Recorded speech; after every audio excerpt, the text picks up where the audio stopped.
हरियाणा की हर अपडेट के लिए बेल आइकन दबाएं और सब्सक्राइब करें STV हरियाणा न्यूज। नमस्कार, हरियाणा न्यूज देख रहे हैं आप और मैं हूं आपके साथ सोनिया सतानीता। रुक कर लेते हैं फटाफट हरियाणा की ओर।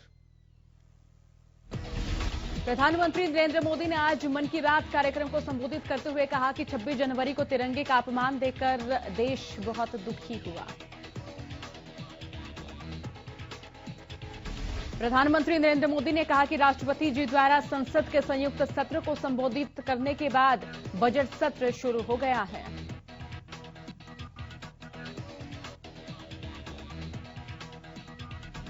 पीएम ने कहा कि राष्ट्र ने असाधारण कार्य कर रहे लोगों को उनकी उपलब्धियां और मानवता के प्रति उनके योगदान के लिए सम्मानित किया। यानी जमीनी स्तर पर काम करने वालों को पद्म सम्मान देने की जो परंपरा देश ने कुछ वर्ष पहले शुरू की थी, वो इस बार भी कायम रखी गई है। पीएम मोदी ने कहा कि इस महीने क्रिकेट पिच से भी बहुत अच्छी खबर मिली है। हमारी क्रिकेट टीम ने शुरुआती दिक्कतों के बाद शानदार वापसी करते हुए ऑस्ट्रेलिया में सीरीज जीती। हमारे खिलाड़ियों की कड़ी मेहनत और टीम वर्क प्रेरित करने वाला है।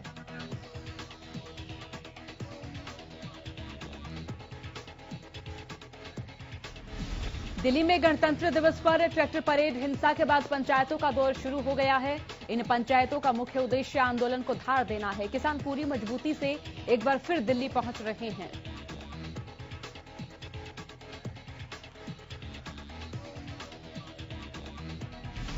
कोरोना महामारी के कारण प्रदेश भर में बंद हुए स्कूल के चलते बिगड़ी शिक्षा व्यवस्था पर अब धीरे धीरे पटरी पर वो शिक्षा व्यवस्था अब लौटने लगी है। 9वीं से लेकर 12वीं तक की कक्षाएं शुरू होने के बाद अब 6ठी से 8वीं तक की कक्षाएं भी शुरू कर दी गई हैं।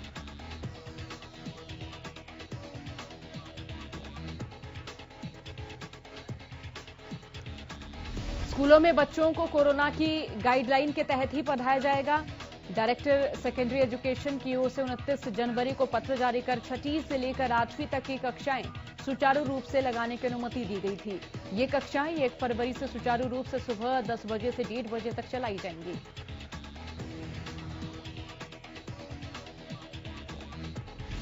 बच्चों को PHC और CHC से मेडिकल प्रमाण पत्र और माता पिता की अनुमति के साथ ही स्कूल में प्रवेश दिया जाएगा। और वहीं अगर किसी स्कूल में एक विद्यार्थी कोरोना पॉजिटिव पाया जाता है तो उस विंग को और जो 10 बच्चे पॉजिटिव पाए जाते हैं तो पूरे स्कूल को बंद कर दिया जाएगा।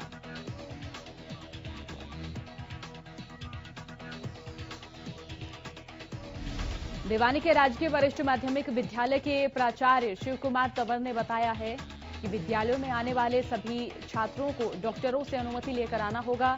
जिनमें कोविड-19 के लक्षण नहीं होने पर ही उन्हें स्कूलों में एंट्री दी जाएगी। और वहीं विद्यार्थियों की हर दिन थर्मल स्क्रीनिंग के द्वारा तापमान की जांच की जाएगी।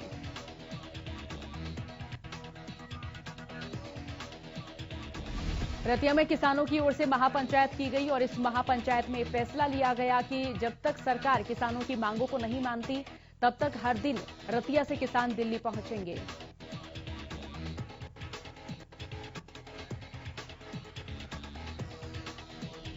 किसान महापंचायत के दौरान किसानों ने सरकार पर कई गंभीर आरोप लगाए। किसानों का कहना है कि सरकार जानबूझकर लाल किले पर सब कुछ करवा रही थी और बाद में किसानों को बदनाम कर आंदोलन को कुचलने की साजिश की गई।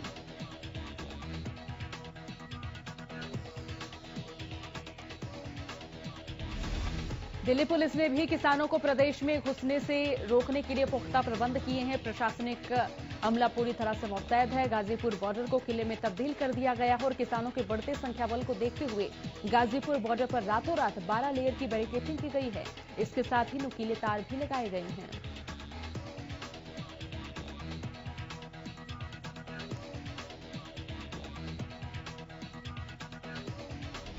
NH-24 को पूरी तरह से बंद कर दिया गया है। नोएडा सेक्टर 62 से अक्षरधाम जाने वाले रास्ते को भी पूरी तरह से बंद कर दिया गया है।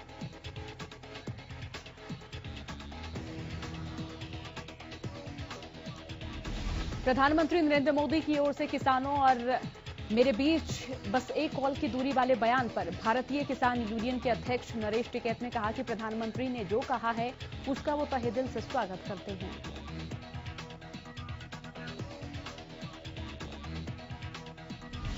भारतीय किसान यूनियन के अध्यक्ष नरेश टिकैत ने कहा कि हमारी बस यही मांग है कि तीनों काले कानून वापस लिए जाएं और एमएसपी पर पुख्ता गारंटी दी जाए, एमएसपी पर कानून भी बनाया जाए। नरेश टिकैत ने हरियाणा में इंटरनेट की पाबंदी की आलोचना की।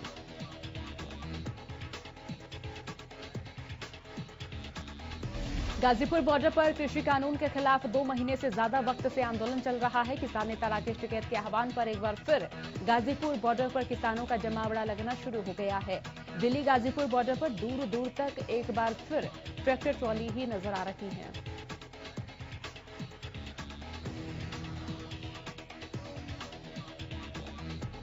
किसान आंदोलन को लेकर प्रशासन लगातार एक्शन में है। प्रशासन की ओर से गाजीपुर, सिंघू और टिकरी बॉर्डर पर 31 जनवरी तक इंटरनेट सेवा बंद कर दी गई है और हरियाणा के 17 जिलों में पहले ही इंटरनेट बंद है।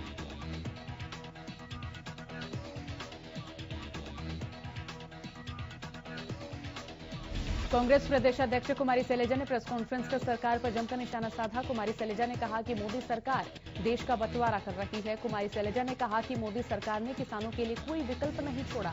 कुमारी शैलजा ने कहा कि जिद के कारण देश नहीं चलेगा।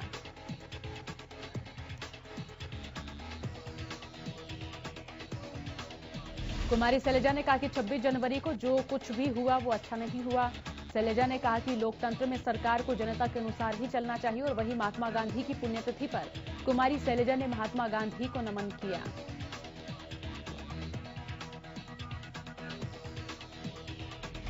कुमारी शैलजा ने जानकारी देते हुए बताया कि कांग्रेस प्रदेश में 3 से 5 फरवरी को शांतिपूर्ण तरीके से मार्च निकालेगी। कुमारी शैलजा ने कहा कि कांग्रेस किसानों के साथ खड़ी है और सरकार को किसानों की मांगें जरूर मान लेनी चाहिए।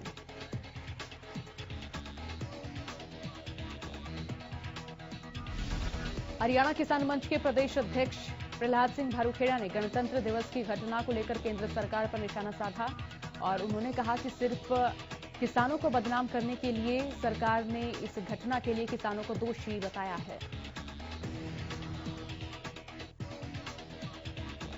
उन्होंने कहा कि सरकार के इशारों पर कुछ लोगों ने इस घटना को अंजाम दिया। उन्होंने कहा कि 26 जनवरी के दिन लाल किले पर जो घटना हुई, किसान मोर्चा उसकी निंदा करता है। उन्होंने मांग की है कि दोषियों को जल्द से जल्द गिरफ्तार किया जाए और उन्हें सजा दी जाए।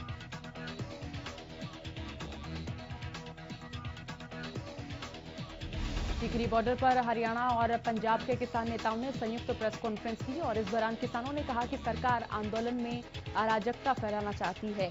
किसानों का कहना है कि सरकार भले ही इंटरनेट बंद कर दे या फिर शौचालय हटा दे बॉर्डर से, लेकिन उनका आंदोलन जारी रहेगा। किसानों ने मीडिया से बातचीत के दौरान बताया कि पंजाब और हरियाणा से किसानों का आना लगातार जारी है।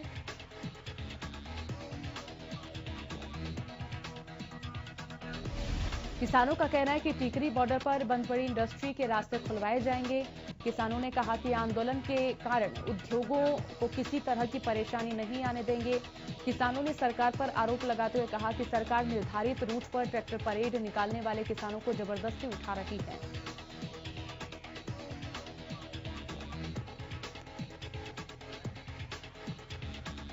कैथल में किसान आंदोलन को देखते हुए पुलिस ने फ्लैग मार्च निकाला। 26 जनवरी को दिल्ली हिंसा के बाद पुलिस लगातार अलर्ट मोड पर है और इसी के मद्देनजर कैथल में पुलिस ने आंदोलन के बीच फ्लैग मार्च निकाला।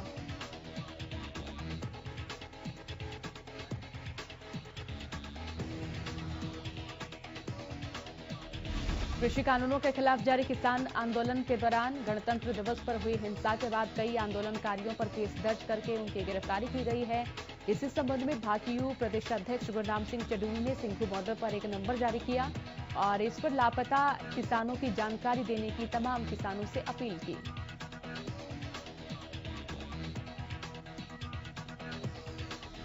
गुरनाम सिंह चडूनी ने एक नंबर जारी करते हुए कहा कि आंदोलन के दौरान जितने भी किसानों पर केस दर्ज हुआ है उनका केस भाकियू ही लड़ेगी। इसके साथ ही इस पर आने वाला खर्च भी भाकियू की ओर से किया जाएगा।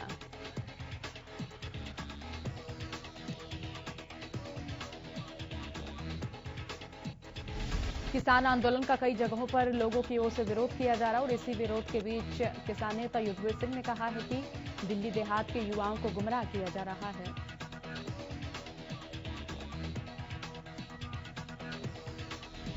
युद्धवीर सिंह ने कहा कि दिल्ली देहात के लोग पिछले 2 महीने से लगातार किसानों की सहायता कर रहे हैं और अब अचानक 2 दिन से उनकी ओर से विरोध करना साफ साफ दर्शाता है कि उन्हें बीजेपी की ओर से गुमराह किया जा रहा है। किसान नेता युद्धवीर सिंह ने कहा कि गुमराह करने वालों से सावधान रहना होगा। युद्धवीर ने कहा कि ये आंदोलन पंजाब का ही नहीं बल्कि पूरे भारत का है। उन्होंने कहा कि हमें ये भी याद रखना चाहिए कि यहाँ पर ज्यादा वही सिख भाई बैठे हैं जिन्होंने 1978 में दिल्ली देहात के गांव के मसले पर 2.25 साल तक दिल्ली देहात का साथ दिया था। सिंघू बॉर्डर पर पिछले 2 महीने से कई पेट्रोल पंप और बॉर्डर टोल प्लाजा पर पूरी तरह से बंद है। दिल्ली के सिंघू बॉर्डर पर 6 पेट्रोल पंप और कई सीएनजी फिलिंग स्टेशन हैं, लेकिन पुलिस की ओर से कई किलोमीटर पहले बैरिकेडिंग कर बॉर्डर को पूरी तरह से बंद कर दिया गया है। 1 फरवरी को देश का आम बजट आने वाला है। ऐसे में देश के आम लोगों की निगाहें वित्त मंत्री निर्मला सीतारमण पर टिकी हुई हैं। आमजन का कहना है कि कोरोना लॉकडाउन की मार से लोग उभरे नहीं हैं और लोग महंगाई की मार से परेशान हैं। आम लोगों का कहना है कि इस बार महंगाई से राहत देने वाला बजट पेश होना चाहिए।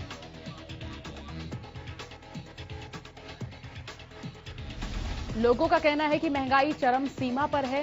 किसान को राहत देने के लिए कर्ज माफ होना चाहिए, बीज खाद के दाम कम होने चाहिए और लोगों का ये भी कहना है कि दवाइयों के दाम आसमान छूते जा रहे हैं, जिसमें लोगों को राहत मिलनी चाहिए।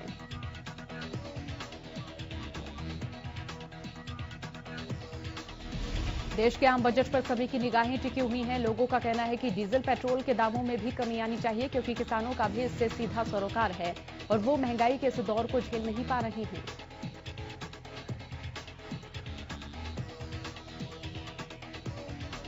कुंडली बॉर्डर पर किसानों की संख्या एक बार फिर से बढ़नी शुरू हो गई है और इसी को लेकर किसान आंदोलन से प्रभावित कुंडली के ग्रामीणों ने मिलकर आंदोलन हटाने को लेकर जिला सोनीपत प्रशासन को लिखित रूप में पहले भी कई बार शिकायत दी है।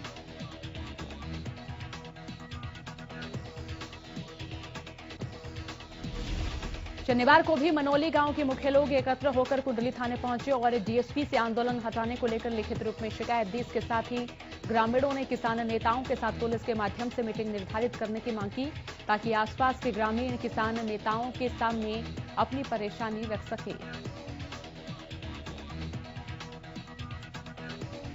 टीकरी बॉर्डर पर किसानों का प्रदर्शन लगातार जारी है और किसानों ने टीकरी बॉर्डर पर अर्धनग्न होकर सरकार के खिलाफ प्रदर्शन किया। टीकरी बॉर्डर पर प्रशासन की ओर से सफाई के इंतजाम भी बंद कर दिए गए हैं। बॉर्डर पर जगह जगह गंदगी देखने को मिल रही है।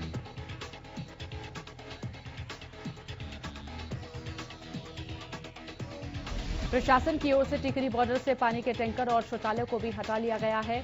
किसानों का ये कहना है कि सफाई कर्मचारियों को किसानों का साथ देना चाहिए। इन सबके बीच किसान अब खुद अपने आसपास की सफाई कर रहे हैं।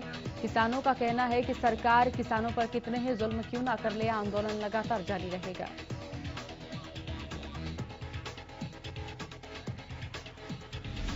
टोहाना के भूना रोड पर कृषि यंत्र बनाने वाली फैक्ट्री से चोरी का मामला सामने आया।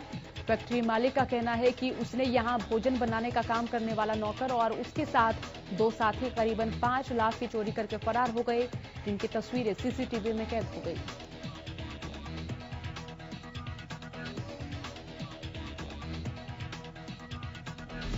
प्रदेश के सीएम मनोहर लाल की सिक्योरिटी में तैनात जितेंद्र नामक पुलिसकर्मी ने खुद को गोली मारकर खुदकुशी कर ली। 32 साल के जितेंद्र रादौर के गांव गुड़ियानी माजरी का रहने वाला था और शुक्रवार शाम 4 बजे ही अपनी ड्यूटी से घर वापस लौटा था।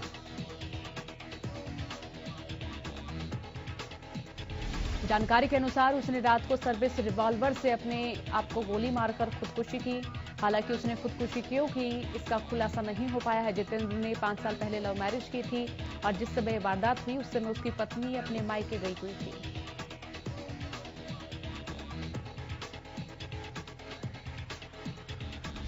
अंबाला के गांव मंढोर में शनिवार दोपहर एक बड़ा हादसा हो गया। गांव में चल रही एक फैक्ट्री में बॉयलर फट गया। बॉयलर फटने की वजह से फैक्ट्री आधे से ज्यादा हिस्से में मलबे में तब्दील हो गई, जिसकी वजह से 2 लोग गंभीर रूप से घायल हुए। तो वहीं बॉयलर फटने से गांव के कई घरों को भी नुकसान पहुंचा। इलाके में फैक्ट्री के पास बने घरों की दीवारों में दरारें आ गई हैं और कई घरों के शीशे भी टूटकर चूर हो गए हैं। ग्रामीणों ने बताया कि बॉयलर फटने का धमाका इतना तेज था कि पूरा गांव सन्न रह गया। वहीं हादसे की सूचना के बाद भी पुलिस ने मौके पर पहुंचकर हालात का जायजा लिया।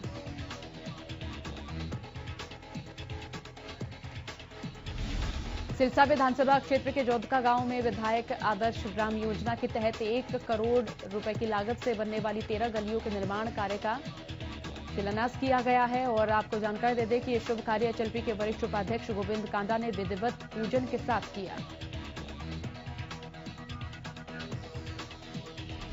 और वहीं इस मौके पर गांव के लोगों ने एचएलपी के अध्यक्ष और सिरसा से विधायक गोपाल कांडा का आभार व्यक्त किया।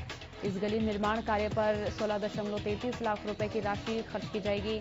पूजन कार्यक्रम में सरपंच रणधीर सिंह गोस्वामी ने भी हिस्सा लिया। इस अवसर पर पत्रकारों को संबोधित करते हुए गोविंद कांडा ने कहा कि गांव की जनसंख्या कम है और इसी कारण विकास कार्य में 1 करोड़ रुपए की कटौती कर ली गई है। वहीं इस बारे में सीएम से बात की जाएगी। उन्होंने कहा कि गांव में विकास कार्यों के लिए धन की कमी नहीं होने दी जाएगी। कालका सीट से कांग्रेस विधायक प्रदीप चौधरी की विधानसभा सदस्यता रद्द कर दी गई है। विधानसभा स्पीकर ज्ञानचंद गुप्ता ने प्रेस कॉन्फ्रेंस कर इस बात की जानकारी दी।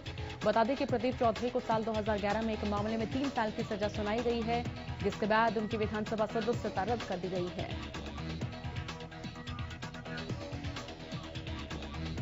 सोनीपत में चोरों के हौसले बुलंद नजर आ रहे हैं। सोनीपत के बडमलिक मोड़ पर चोरों ने एक दुकान का शटर उखाड़कर 4 लाख के सामान पर हाथ साफ किया। दुकान में रखे मोबाइल फोन चोर लेकर फरार हो गए।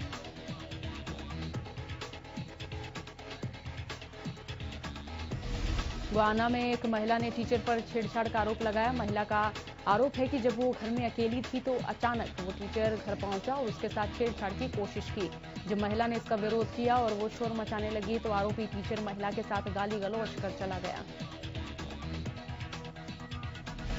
गोहाना सिटी थाना प्रभारी सबित कुमार ने बताया कि सिटी थाना के अंतर्गत आने वाली एक कॉलोनी की रहने वाली महिला की ओर से शिकायत दी गई थी।